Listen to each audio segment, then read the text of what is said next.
से एक सवाल महाराज जी। हाँ बोलिए। कि आपकी दिनचर्या क्या है? आप आराम कब करते हो? मैंने देखा कि आप इंसान तो क्या जानवर की भी आप सेवा करते हो, तो आपकी एक दिनचर्या आप मेरे को बता सकते हो 24 घंटे की? आप आराम कब करते हो? सवेरे से जब उठते हैं तो सबसे पहले मैं उठकर स्नान ध्यान करके सबसे पहले योग करता हूँ। जैसे मैं शीर्षासन है, चक्रासन है और प्राणायाम है, बहुत सारी आसनें हैं, वो करके जब स्वास्थ्य के लिए योग करना ही पड़ेगा तो योग करके फिर मैं भगवान का पूजन करता हूँ। ठाकुर जी को स्नान कराना, उनका वस्त्र पहनाना, उनको तैयार करना, उनका श्रृंगार करना, सब प्रकार की सेवा। फिर अपना चंदन वंदन करके पाठ करता हूँ नारायण कवच का। हाँ जी। नारायण कवच का पाठ, गीता जी का पाठ करके फिर बाद में मैं उठ के सीधा बंदरों की सेवा, फिर यहाँ के ठाकुर जी को प्रणाम करके सीधा बंदरों की सेवा में जाता हूँ। बंदरों की सेवा, बंदरों को रोटी केला और चने खिलाकर बंदरों के, फिर मैं गौशाला जाता हूँ तो गौ माता की सेवा, गौ माता को रोटी, गौ माता की हरा चारा जो भी है गौ माता की सेवा करता हूँ। ठीक वहाँ से 9 बजे लौट कर आता हूँ तो 9 बजे यहाँ संतों की सेवा में तुरंत आते ही खड़ा होकर अन्नदान होता है। यहाँ हजारों संतों को वो करते हैं। वहां से आके फिर नीचे रसोई चालू होनी होती है गौरी गोपाल जी की, तो फिर अन्न क्षेत्र बांट के 15 से 20 मिनट के अंदर फिर वहां नीचे गौरी गोपाल जी की रसोई चालू कराते हैं। तो वहां पे आप हजारों जो भक्त, आप श्रद्धालु लोग आते हैं जो भोजन करते हैं नीचे, वो चालू कराते हैं। उसके बाद फिर यहाँ आके इसी आसन में बैठ जाते हैं। तो आप लोग जो भक्त मिलने आते हैं तो आप लोगों से मिलने में कई बार 2 घंटे 3 घंटे लग जाते हैं। तो यहीं बैठे रहते हैं आप लोगों के लिए कि आप आए तो आपको ये ना लगे कि हम गए थे तो महाराज जी मिले नहीं, इसलिए आप लोगों की खुशी के लिए यहाँ बैठे रहते हैं कि आपसे मिलना हो जाए। फिर यहाँ से बैठने के बाद, यहाँ से उठने के बाद जब जाते हैं, देखा कि समय हो गया भोजन का तो भोजन कर लेते हैं।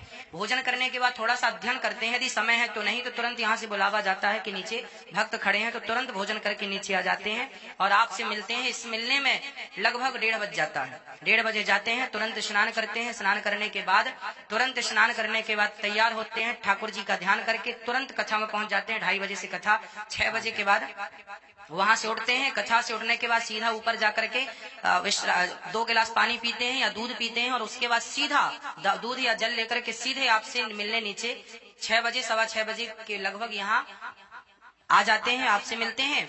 फिर 1 घंटे आपसे मिलते हैं और 7 बजे प्रश्नोत्तरी का समय हो जाता है। तो 7 से अभी 7:25 हो गए, अभी आपके सामने बैठे ही हैं। अच्छा 8 बच्चे सो गए? हाँ, तो 8 बच्चे सभी, 7 बजे से 8 बच्चे सभी हो गए, अभी हम आपके संग बैठे ही। अभी यहाँ से उठेंगे, आप लोगों को यहाँ से जब पूरी प्रश्नोत्तरी होगी इसके बाद निरीक्षण करेंगे कि नीचे कोई कमी तो नहीं है, रोटी की, सब्जी की, दाल की। एक निरीक्षण परीक्षण नीचे का करते हैं, रसोई का करते हैं, कल की प्लानिंग थोड़ी सी समझा देते हैं। फिर सीधे अभी जाके अध्ययन भी करना है, फिर अध्ययन करके फिर ठाकुर जी का स्मरण करते सो जाते हैं। सोने में लगभग 11, 10:30, 11 तो हो ही जाता है। फिर सवेरे फिर वही। यानी आप 24 घंटे में से 4 ही घंटे सोते हो? नहीं, 4 घंटे नहीं, लगभग 6 घंटे हो जाते हैं। बड़ी कठिन। हाँ, 5 घंटे तो हो ही जाते हैं लगभग। सुबह जल्दी उठ जाते, कभी कभी ये हो जाता है कि 9 बजे सो जाते हैं, कभी कभी 10 बजे सो जाते हैं, कभी कभी 11 भी बज जाता है। तो सोने का समय नहीं है पर निश्चित उठने का समय है। तो कभी कभी 5 घंटे सोने को मिलता है, कभी 6 घंटे मिल जाता है, कभी कभी 4 घंटे ही सोते हैं। ये निश्चित नहीं है कि हम कंटिन्यू 6 घंटे सोते हैं या 5 घंटे सोते, कई बार 4 घंटे, कई बार 5 घंटे, कई बार 6 घंटे। ये जीवन का दिनचर्या है, पर 8 घंटे कभी नहीं सोते। हाँ जी, हम बड़े हैरान हैं महाराज जी इसी चीज को देख के। हम देखते हैं घर पे, मम्मी पापा सब सुनते हैं कथा। हाँ। तो ये कहते हैं महाराज जी सोते कब हैं? क्योंकि हम आपको लगे ही देखते, जब देखते लगे रहते हो, लगे रहते हो, जब भी देखते लगे रहते हो। यही कर्म योग है। यही क्या है? कर्म योग।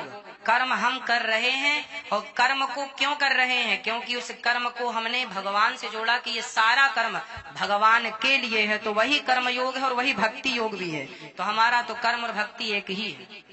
यही महाराज जी कथा सुन के ना बड़ा बदलाव हो गया, बहुत और मतलब शरीर भी ठीक हो गया। मेरा इतना पेट था ना, अच्छा, ये भी अंदर ही चला गया। वाह वाह, देखो हम कथा में ये हो गया देते हैं आपको। आपने बोला क्या खाएं क्या ना खाएं। हाँ हाँ बोला। मैं सर्च करता हूँ आपकी एक एक बात पे, सर्च करता हूँ एक एक बात पे। जी जी, नोट करता हूँ क्या खाने पीने का। हाँ यदि सब लोग ध्यान रख लें ना तो मोटे नहीं होंगे और वो स्वास्थ्य अच्छा रहेगा, बिल्कुल एनर्जेटिक रहेंगे, एनर्जी से भरे हुए। आपने बोला कि कम खाओ काम ज्यादा करो। हाँ, बस यही फॉर्मूला। मैं दिन में 2 रोटी खाता हूँ, 24 घंटे में सिर्फ 2 रोटी। 24 घंटे में सिर्फ 2 रोटी खाता हूँ। सलाद ज्यादा लेता हूँ, चुकंदर है, गाजर है, ककड़ी है, मूली है, ये ले लेता हूँ।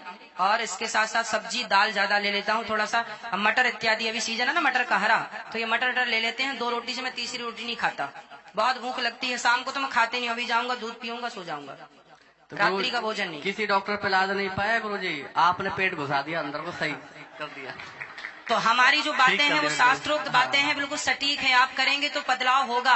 हमारे यहाँ किंतु परंतु नहीं है। हाँ जी, हमारे में किंतु परंतु नहीं है कि आप कर लो होगा या नहीं, ना जी, जो कह रहे हैं वो करोगे तो लाभ होगा, इसमें कोई किंतु परंतु, हाँ इसमें कोई किंतु परंतु नहीं है। खुश ठीक रहिए, है, आपका भी अनुभव राधे हमने राधे। सुना, अच्छा लगा, राधे। खुश रहिए।